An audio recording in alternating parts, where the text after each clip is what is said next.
Y'all join me, please, in lighting the chalice.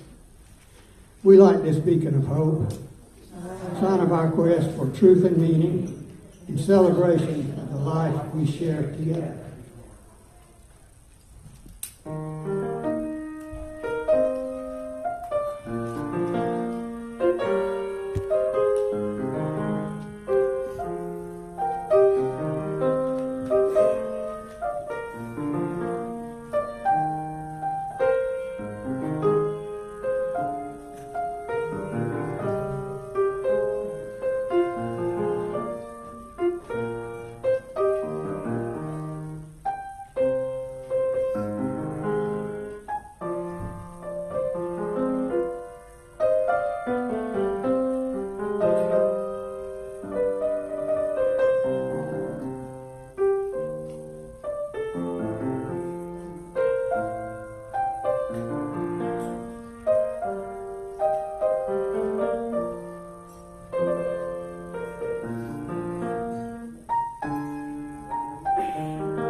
welcome to Unitarian Universalist Congregation of the Low Country, affectionately known as UUCL instead of all 19 syllables.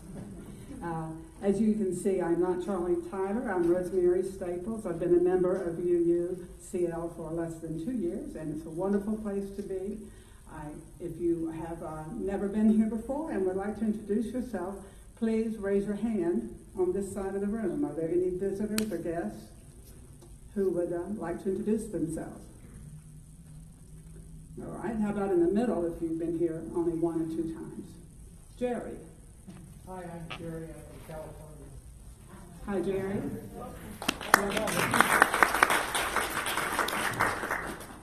Jerry was at one of the parties we had recently. Birthday party.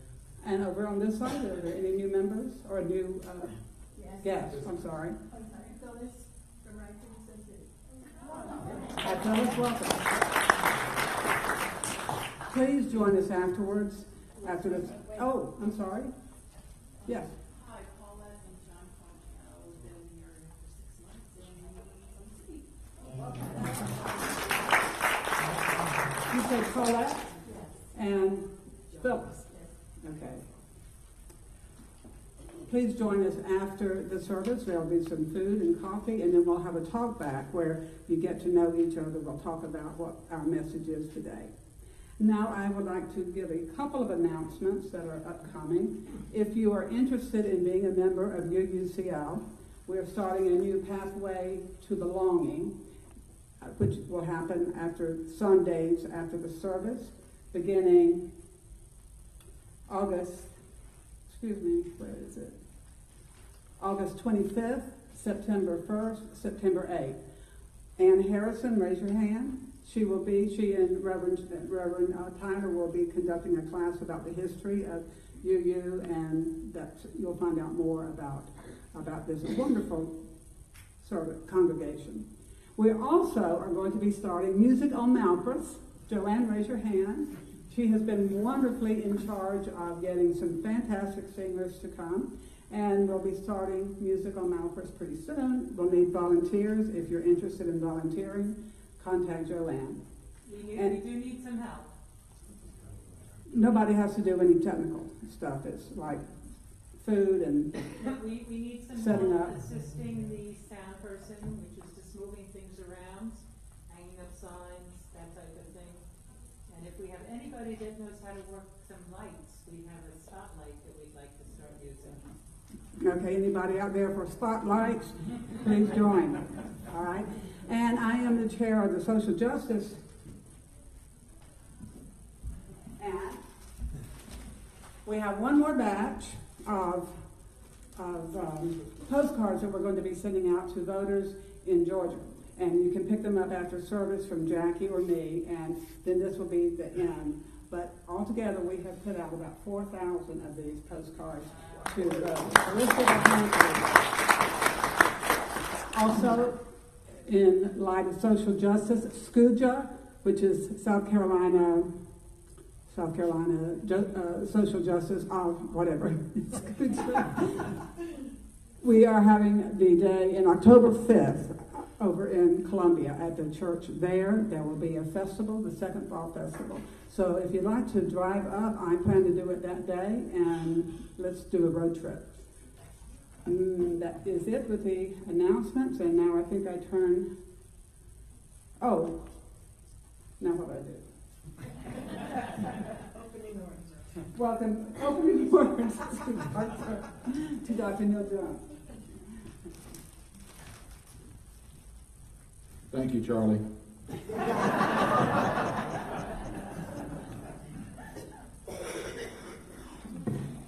Good morning. Good to be with you this morning. Our opening words are by Reverend Rebecca Savage, and she writes, "As people of faith and wonder, we welcome the delight of mystery, the awe of unfolding adventures. Too often we relax into our routines, find comfort in old habits, and give in to the confines of our lives. In this time of worship together, may our hearts be nudged open to what may be. May we stay inquisitive of what we do not yet understand, and be inspired to stretch ourselves into new ways of being. Let us welcome mystery. Welcome it into our hearts and into our time together this morning. Again, welcome. As you're willing and able, let us stand together to sing our opening hymn, 134, Our World is One World.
Gary must have set this one up.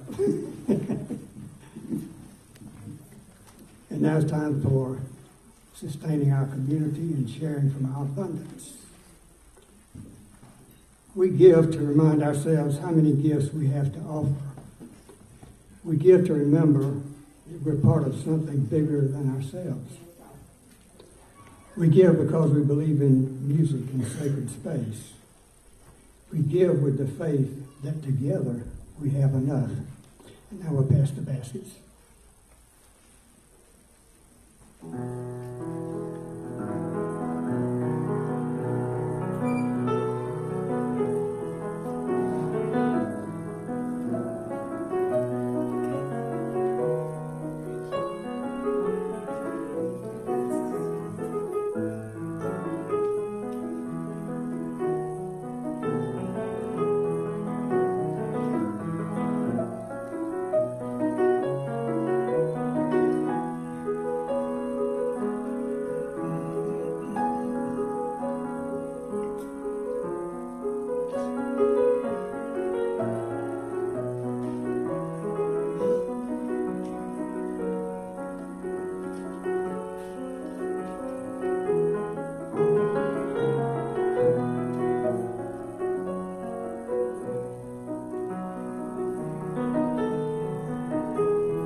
Thank you for your generosity.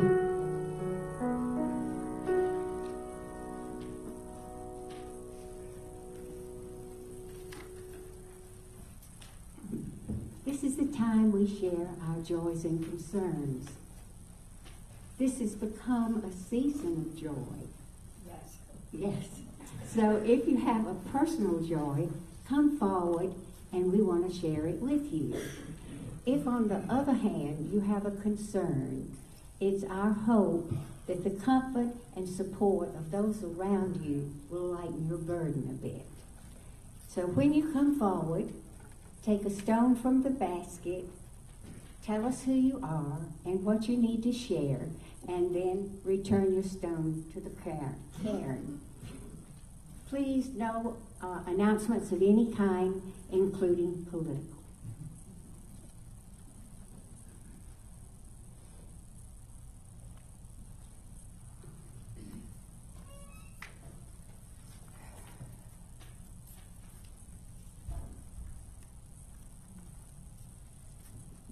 Good morning. My name is Wanda Schiller, and I have a concern.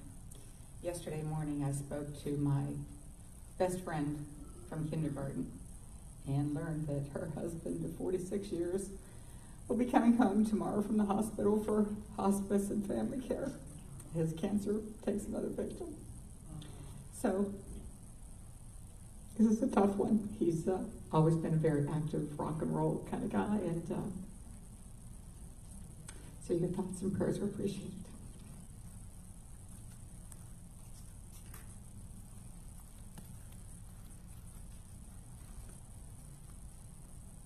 Anyone else?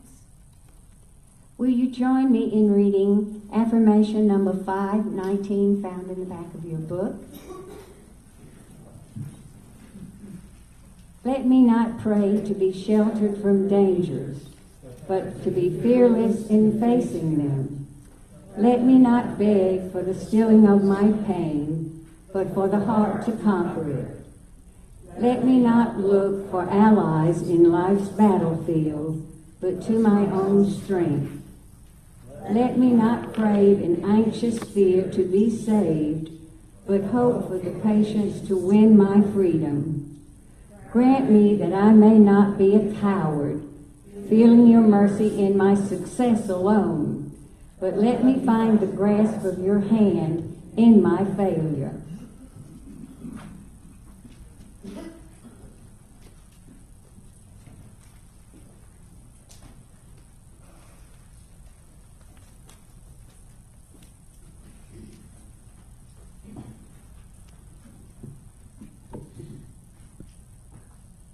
Last Sunday, you may remember that I described Unitarian Universalism as a refugee religion. And by that I mean that most of us you use came from other faith traditions. And according to the surveys, approximately 90% of us did. And when I asked you to raise your hand, if you were raised in another religion, it looked as if our congregation fit that profile. This morning I want to talk about what we left behind and what we didn't leave behind with our childhood religions.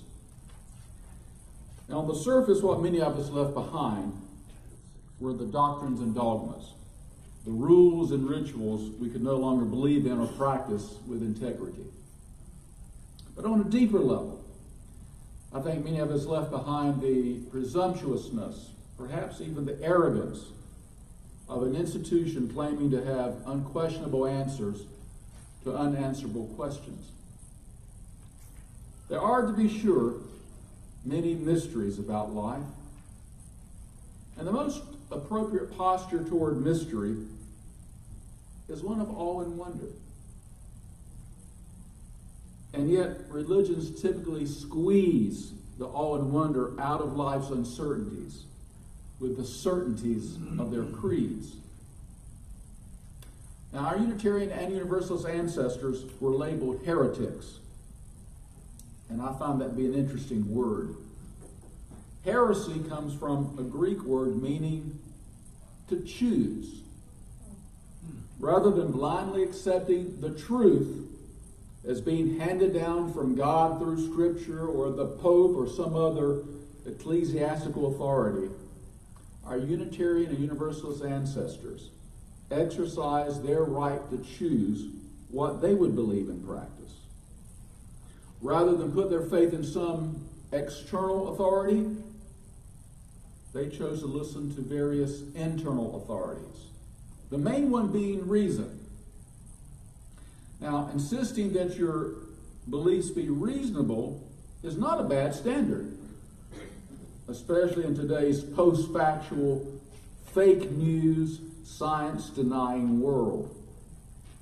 But if you rely solely on reason to the exclusion of other sources of truth, such as emotion, intuition, conscience, experience, relationships, and community, then you develop a hyper-intellectual faith.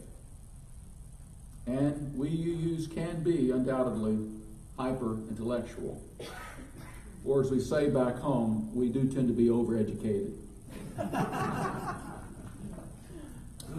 There is a grain of truth to that old joke that a Unitarian Universalist died and came to a crossroad in the hereafter with 3 signs.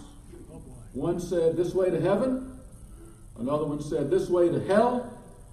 And another one said, "This way to a discussion about heaven and hell." And without hesitation, the Unitarian went to the discussion group. Now here's the point I want to make this morning, but you still have to stay for the rest of the sermon. Religious and political conservatives do not have a monopoly on certainty or the presumptuousness and arrogance that typically accompany certainty. You can be a fundamentalist atheist. You can be a fundamentalist liberal. You can even be a fundamentalist UU. After all, we're the ones who left behind all that voodoo superstition. We've passed through our stages of development and gotten our act together. We're the reasonable ones. We're the true believers of social justice. We're the good guys. We can explain the systemic and structural roots of our problems. And we understand homophobia, xenophobia, misogyny, racism, heterosexism, ableism, and all the other isms. When we say LGBTQI, we know what all the letters stand for. We know the right answers. We take the right positions on issues. And we hold the right beliefs. In short, we're right and they're wrong. Case closed. Or I should say, mind closed. Yes, it is possible to be a UU fundamentalist. And that's because the longing for an illusion of certainty is not inherent in any belief system. It's inherent in human nature. Uncertainty makes us apprehensive. Doubt makes us anxious. Ambiguity is unsettling. Through 3 decades of serving as a minister, I can't tell you how many times I've heard members who are waiting on the results of diagnostic tests say, "I'd rather hear bad news, frankly, right now than to keep waiting in limbo." It's the not knowing that's unnerving. That's why the preachers and politicians who peddle certainty are so successful. They're promising to rescue us from the anxiety of not knowing. The warning of Protestant theologian Paul Tillich is as relevant today as it was 80 years ago when he preached in the sermon, quote, "The passion for truth is silenced by answers that have the weight of undisputed authority." Don't give in too quickly to those who would alleviate your anxiety about truth. Don't be seduced into a truth which is not really your truth, even if the seducer is your church or your party or your family tradition. We put entirely too much trust in the accuracy and correctness of our human brain. The comedian Emo Phillips once said, "I used to think that the human mind was the most wonderful organ in the body. And then I realized who was telling me this."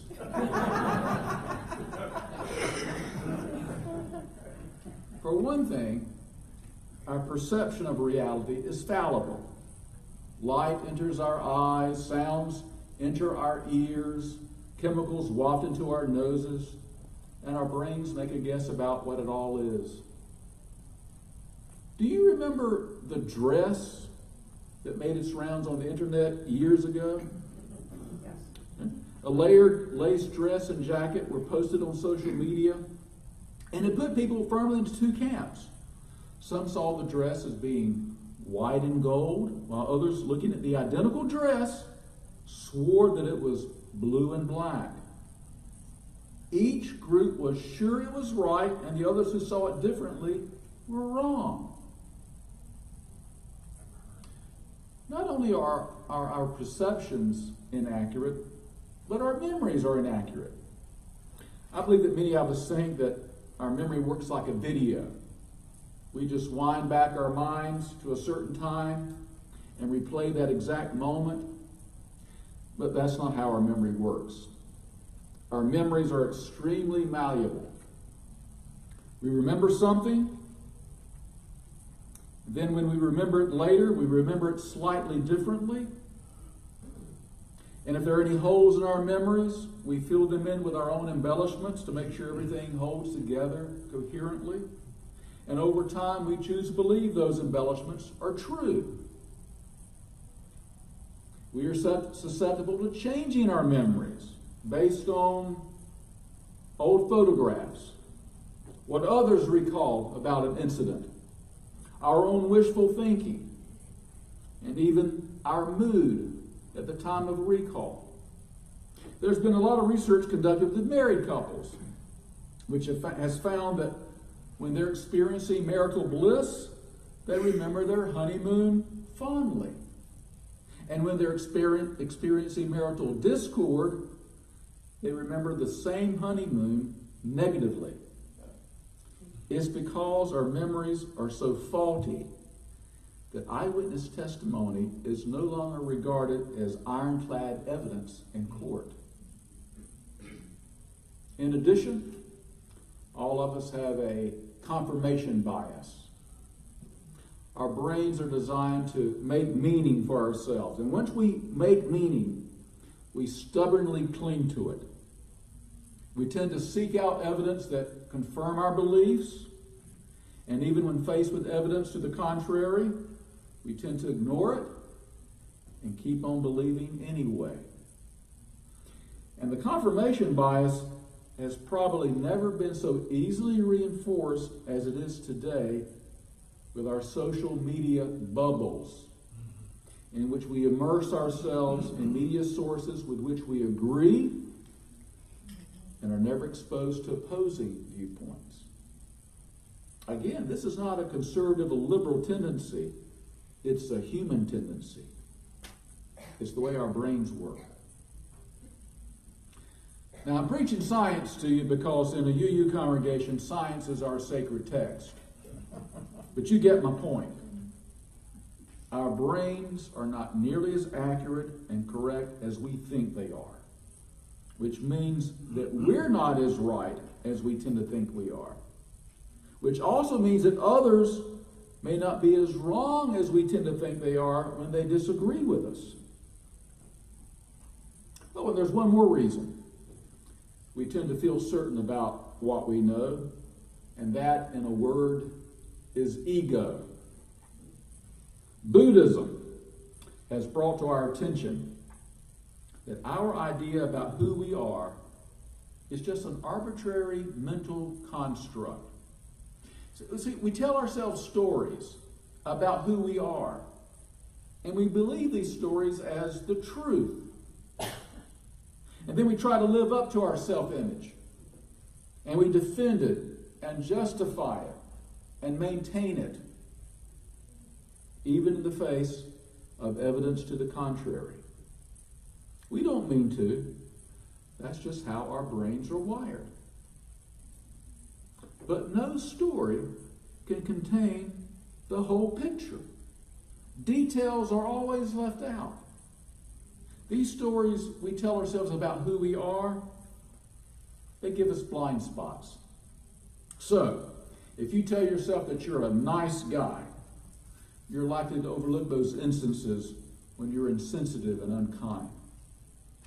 Or if you tell yourself that you're a failure, you're likely to ignore your strengths and talents and those times when you're successful. Or if you tell yourself that you're sacrificial and always put others first, you're likely to miss those moments when you act selfishly. If you tell yourself that you're intelligent and well-educated, you're likely to overestimate what you think you know and downplay when you're wrong. Here's what Buddhism and our own personal experience teach us. The more something threatens your identity, the more you will avoid it. Which means that you and I are not as right as we tend to think we are. Again, this is not a conservative or liberal trait. It's an all too common human trait. Now, as much as it may massage our egos to think we are right, we're not motivated to learn when we think we're right. Certainty is the enemy of growth. Uncertainty is the root of all growth and progress. The old adage is true, that people who believe they know everything learn nothing. We cannot learn anything without first admitting that we may be wrong. In fact, we're probably wrong just about everything. When I look back on my life from the vantage point of today, I can see that I was flat out wrong about a lot of things. About myself, others, society, the world, life, just about everything.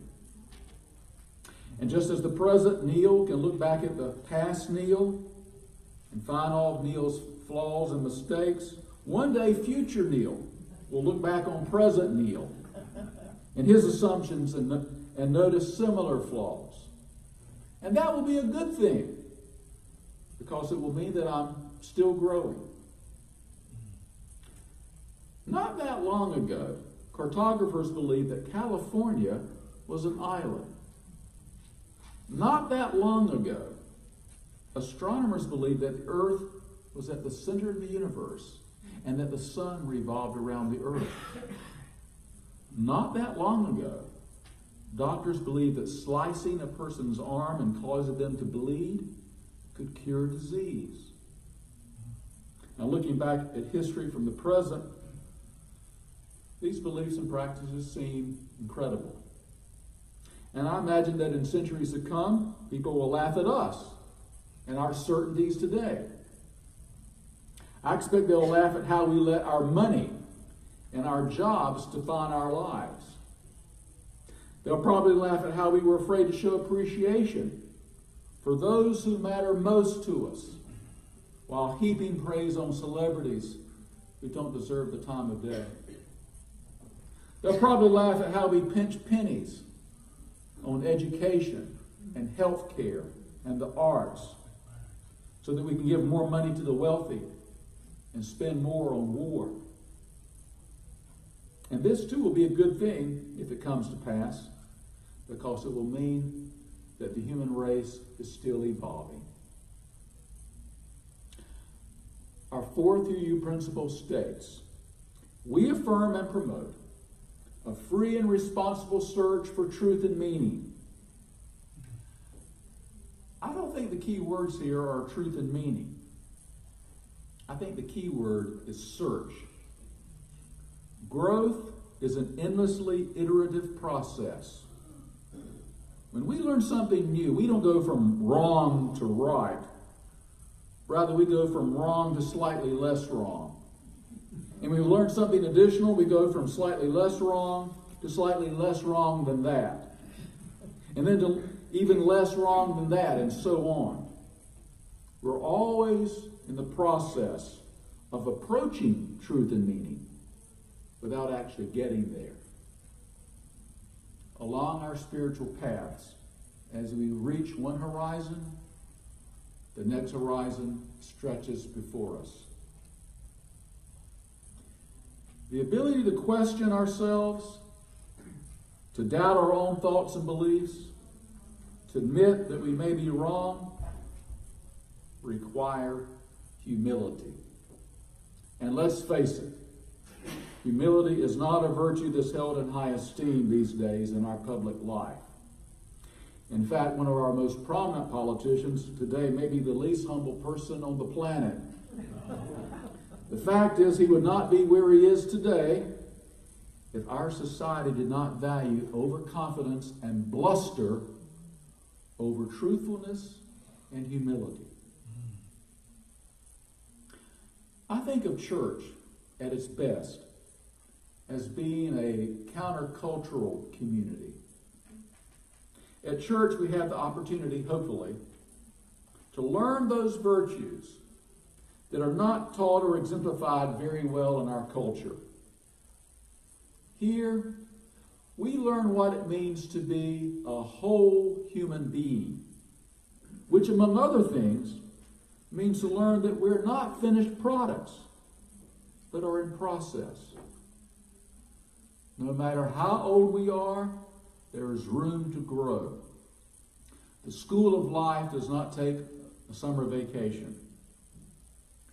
In order to grow, we need to develop the habit of humility. The ability to say, I don't know, and I might be wrong. Now, I realize that sometimes moments of humility have been turned into moments of humiliation, especially in our over-competitive, over-confident culture.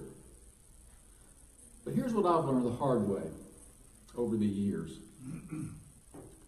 When I have dared to admit that I didn't know or that I was wrong, most people, most of the time, have been appreciative. And I've been received more often with acceptance rather than judgment.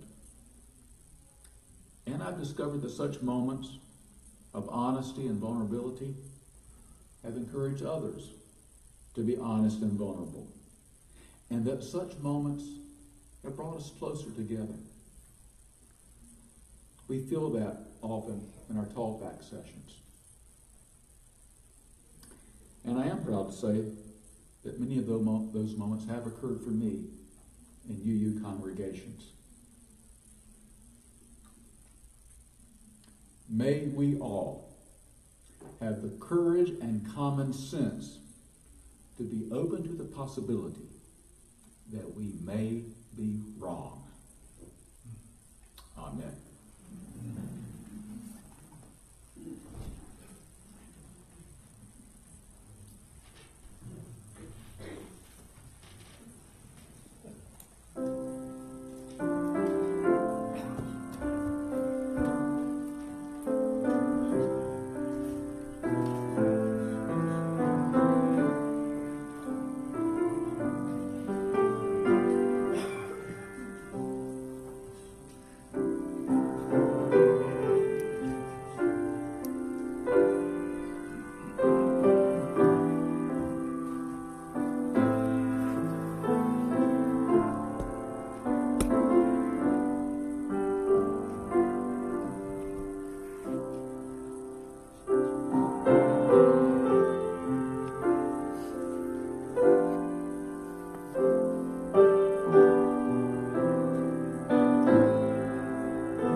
Let us stand together as we sing a familiar hymn from the Civil Rights Movement, number 169, We Shall Overcome.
thank you all for attending and coming, and the visitors, Paulette and Phyllis and Jerry. Please join us afterwards for food and coffee, and everybody to come after for the talk back. Thank you so much. I'm always impressed with Dr. Jones.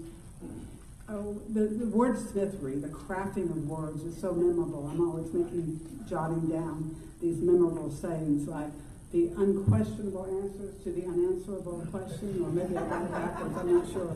But I did write it down, so I can check it later. Thank you so much, and now we will close. Dr. Jones, closing remarks.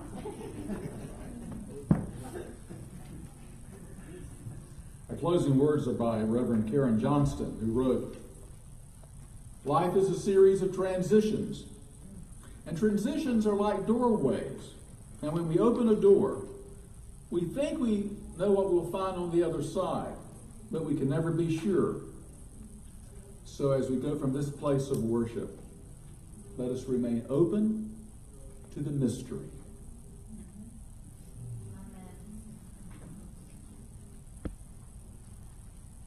We stand together now and close the chalice. We extinguish this flame. The light of truth, the warmth of community, the fire of commitment, until we are together again.